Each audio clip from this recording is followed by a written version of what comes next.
ஆண்டவரே, இயேசுவே, தூய மூவுலகாளும் என் இயேசையா, உம்மை ஆராதிக்கின்றேன். என் பாவம் நீங்கி என்னை தூய்மையாக்க கல்வாரி பாடுகள் பட்டீரே, உம்மை நன்றியோடு ஆராதிக்கின்றேன். உம்மோடு இணைந்திருக்கும் எவரும் பாவம் செய்வதில்லை என்றும் தூய ஆவியானவர் புறாவிடுவில் உம்மீது இறங்கி வருகிறது இன்றைய இறைவார்த்தையில் வாசிக்கிறேனே.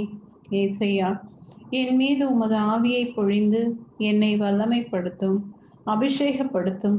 என் பாவங்கள் சாபங்களிலிருந்து என்னை கழுவியருடும். ஏசையா, நான் உமது பிள்ளை, நான் உமது செல்ல பிள்ளை. அப்பா, என்னை கைவிடாதேயும். நான் உம்மில் நிலைத்திருக்க வேண்டும். நான் உம்மை மாட்சிப்படுத்தி உமது மகிமைக்காக உழைக்கும் தூயவனாக வேண்டும்.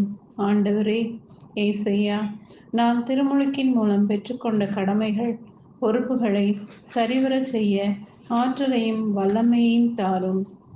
என் பரிசுத்த ஏசையா, இன்றைய நாளில் நான் பரிசுத்தவனாக மாற அருள் தாரும். நான் உதறி தள்ளி வந்த பாவ வாழ்க்கையையும் அதை செய்ய தூண்டும் நிச்சயான சாத்தான்களையும் என்னிடமிருந்து அகற்றும். இவனை விட்டு வெளியே போ, இவனுள் இனி நுழையாதே என்று பேய்பிடித்திருந்த சிறுவனுக்கு கூறிய வார்த்தையை என் வாழ்க்கையிலும் வைத்து இயேசுவின் நாமத்தில் ஜெபிக்கிறேன். ஆமென்.